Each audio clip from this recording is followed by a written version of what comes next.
Hospitality, Gujarat વિશ્વભરમાં પ્રસિદ્ધ થાય એવું એક કયું કામ કે જેના કારણે પ્રવાસન ક્ષેત્રે ગુજરાત હરણફાળ પડે?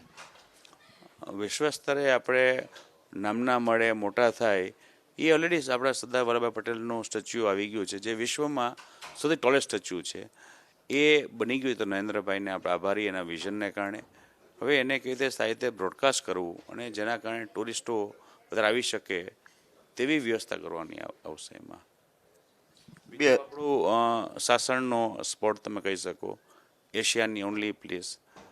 પછી હિસ્ટોરિકલ સાઇટ્સ આપણી છે, આર્કોલોજી સાઇટ્સ છે, જૈન ટુરિઝમ છે, આપણું બૌદ્ધ ટુરિઝમ છે, ધાર્મિક ટુરિઝમ અથવા મેડિકલ ટુરિઝમ જે કહી શકીએ આપણે, કે મેક્સિમમ વિકાસ થઈ શકે એની ઉપર વિચાર આવશે કરવાનો.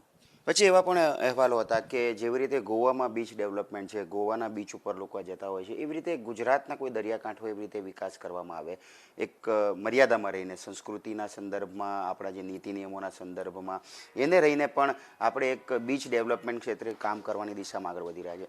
રોડ મેપ શું છે?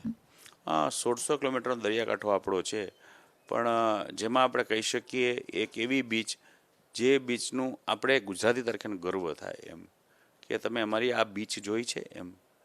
એવી બીચ આપણે બનાવી જેના કારણે આપણે બ્રોડકાસ્ટ કહી શકીએ, કોઈને કહી શકીએ કે ત્યાં સ્પેશિયલી બીચ ઉપર જવું છે આપણે એમ, કે અમારી ગુજરાતની જેમ આપણી નામાંકિત સિંહ જોવા હોય તો સાસણ તમે જવું પડે, એમાં આપણે કોઈ બીચ એવી બને જે ઇટ ઇઝ વેરી સેફ, જ્યાં નાહવું પછી ગંદકી ન હોય, ચોખ્ખું હોય. તો વિચાર એવો આવે કે આપણે કોઈ ઇન્ડિયામાં નથી, ક્યાંય બહારના સ્થળમાં છીએ, ગોવાથી પણ વિશેષ સારી બીચ બને એવો કોઈ વિચાર છે.